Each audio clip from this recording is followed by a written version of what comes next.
Okay, there's a question that a lot of people have been asking. Okay.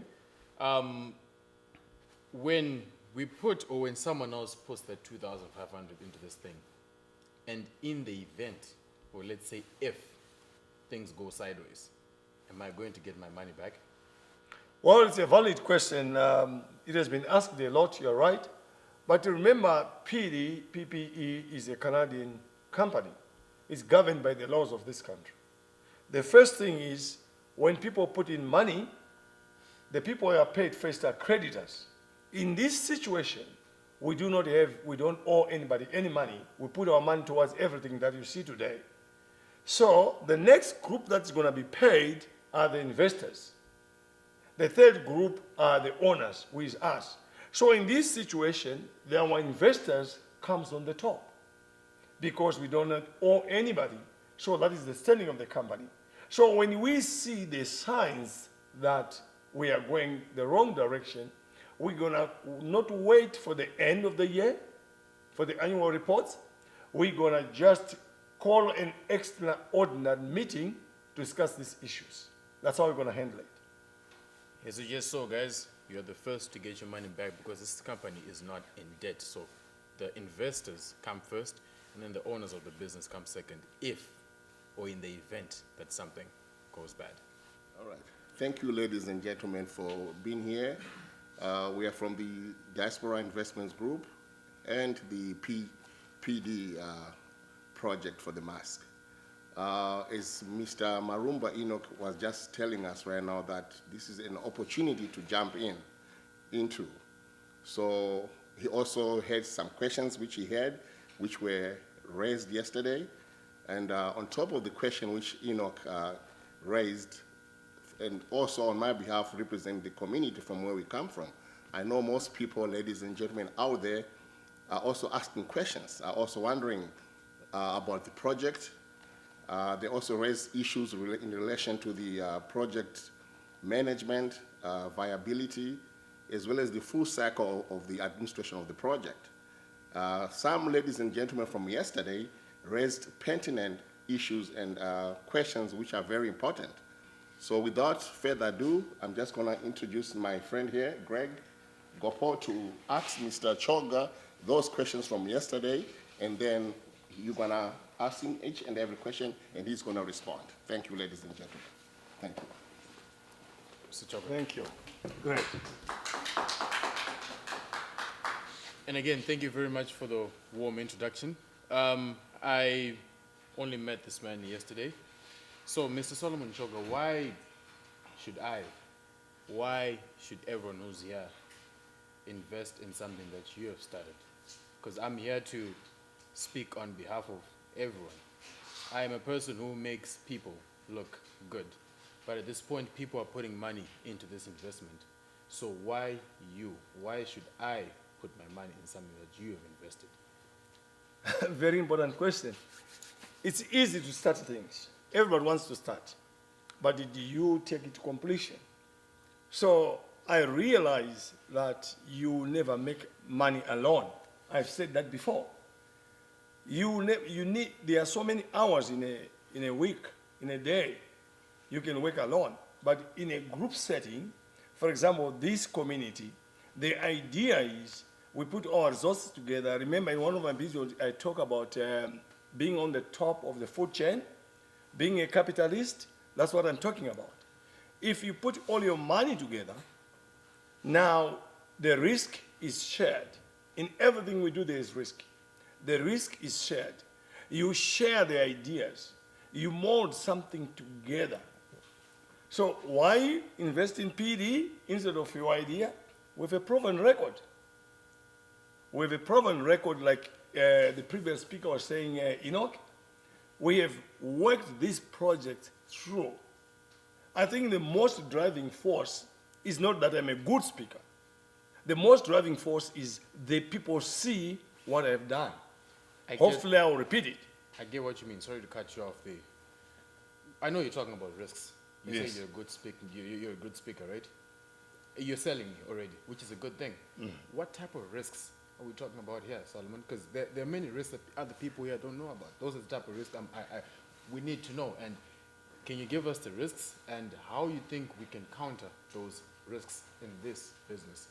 The biggest risk is to do nothing. I was talking to one of the questions that I answered yesterday. Someone says to me, oh, well, I said, what is your retirement plan?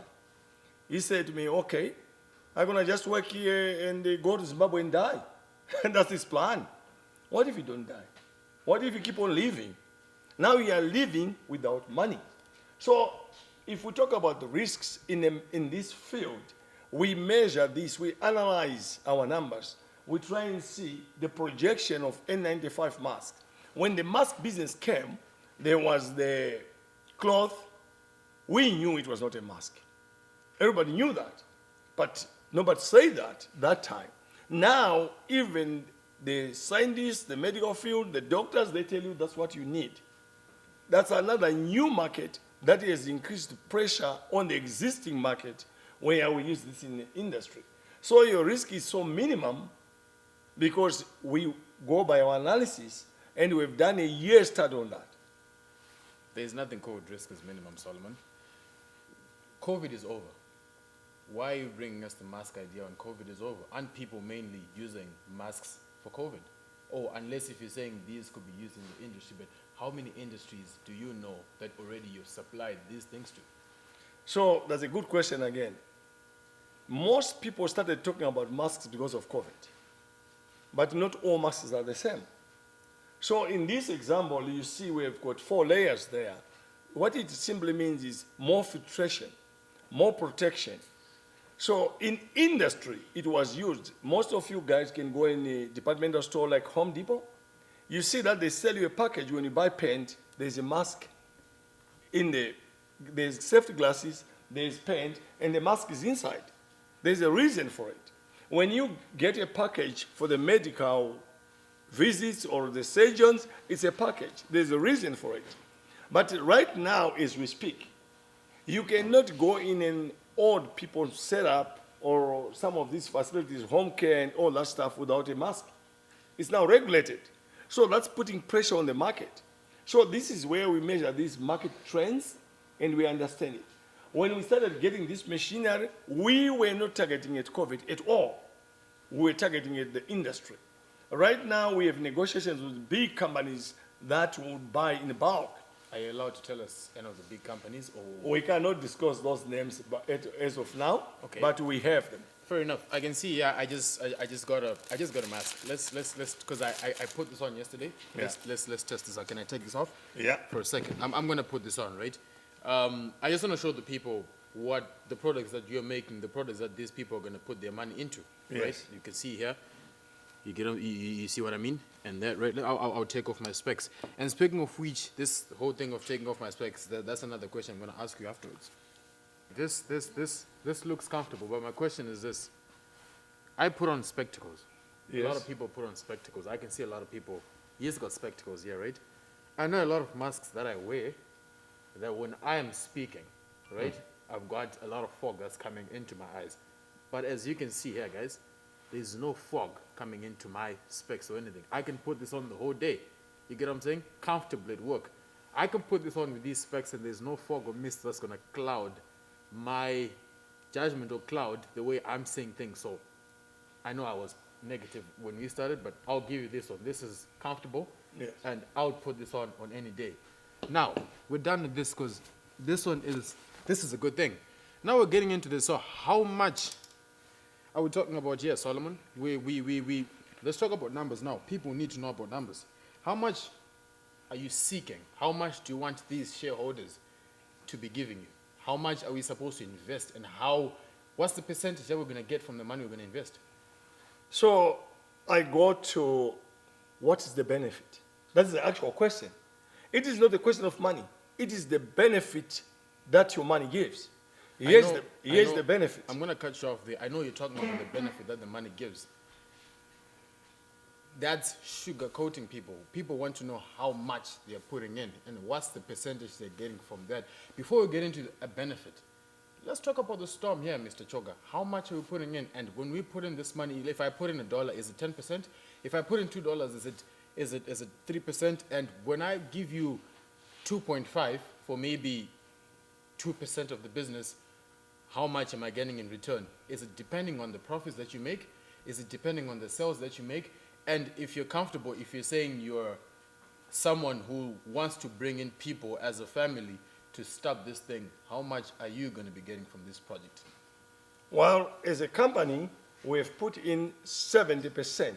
We are retaining 70%. We are giving away to our investors 30%. It's obvious we want to keep control. We've got our money tied down here, right? So this whole thing of keeping control, I know I'm also into business. Yes. Isn't 70% a stretch, Mr. Choga? So you want all these people, let's just say 50 people invest into your business, and you just give them 30%? So 50 people, okay, let's do the math. Okay, before we go into the math, how much is it per share? How much, or let's just say I give you 2,500, what percentage of shares am I getting here, Mr. Choga? We say, Mr. Mugambio, help me with the numbers there. Let's do the analysis.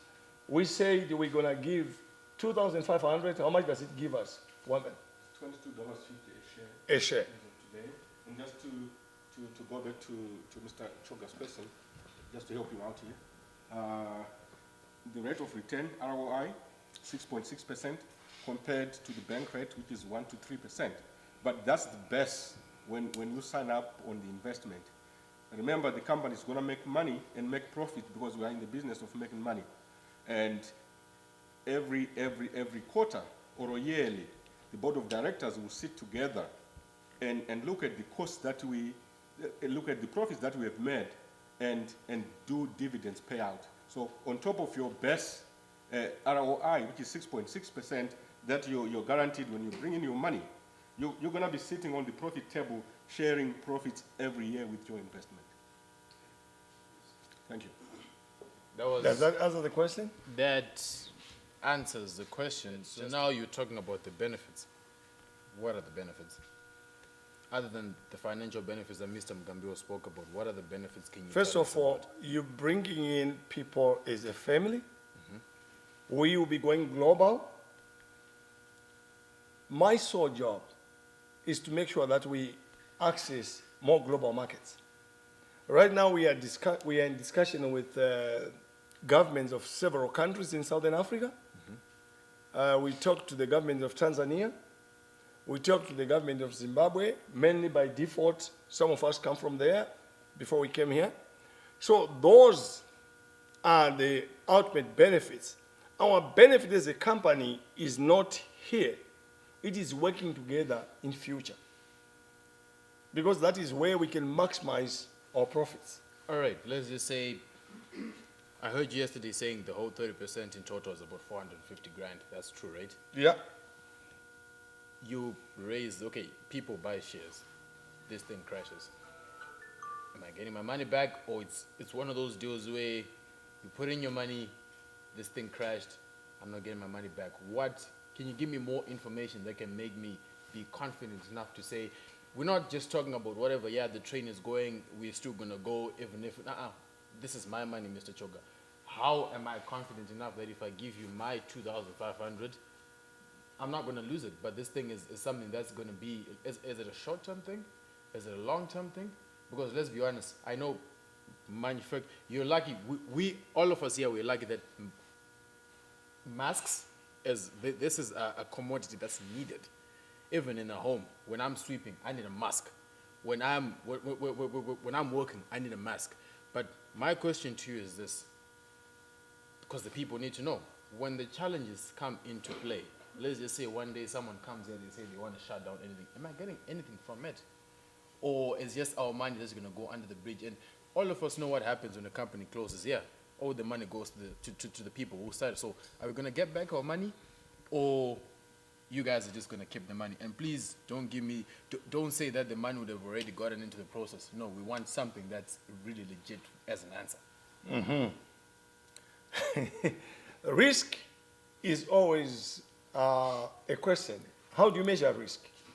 That's the real question. Yep. How are we measuring our risk? Right now in this facility, we have got material ready to make about 1 million masks today. Right now. Behind us, we've got state-of-art machinery, which is close to 1 million bucks. We know that. The projections we have run We know them. We are confident with our product. We are confident that we have put enough money. We didn't borrow any money. This money came from our own pockets to get this far. So That's how confident we are. Remember, we are returning 70%.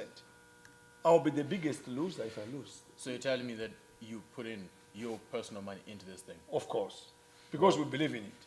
That's, well, that just gives you, you have few owners that put in their own money into something. That means that the money that you're going to put in is not just being taken to waste, because this man here has also put in his own finances into this thing. You get what I'm saying? That means that we don't have debt here from what you're saying, right? That's I can correct. I can see Mr. Candace got a question again. As a potential investor, what I'm looking at, how much skin in the game is the bigger shareholder put in. That's what gives me confidence. If they lose 70% but lose 30%, that's a risk involved in a business. But that gives me a lot of comfort to know that there's already electricity in this place. There's a structure that is being paid for. There's machinery that is already running. Masks are being manufactured. That's already sunk in. So when my 30% comes in, I've got that confidence knowing that those that went before me, that started the project, have already put in so much, and they tend to lose a lot. If this was not viable, they wouldn't have done that.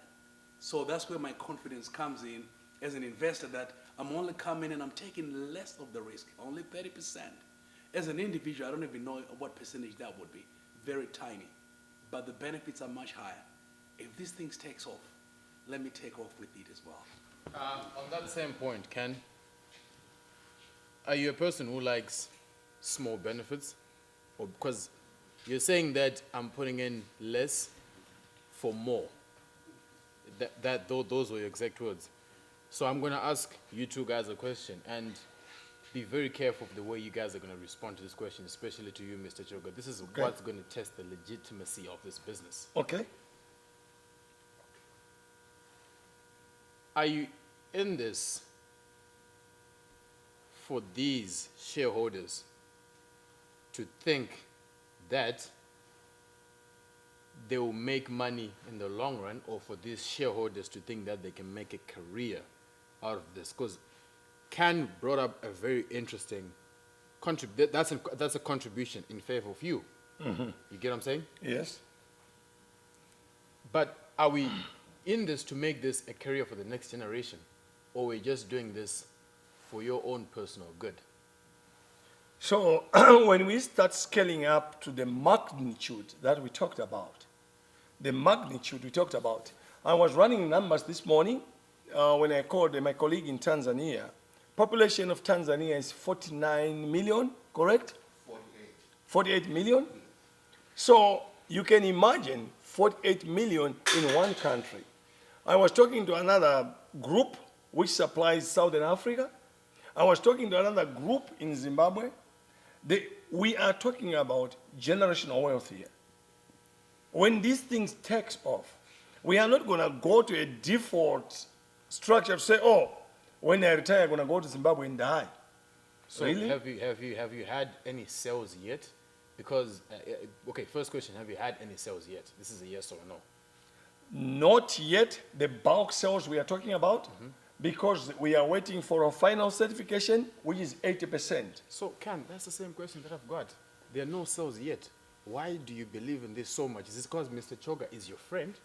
No, I'll tell you what, I'll go back and repeat exactly what I said. As an investor, I'm looking at what is already in place. The machines are running. What are the chances of this being successful? What are the chances of this failing?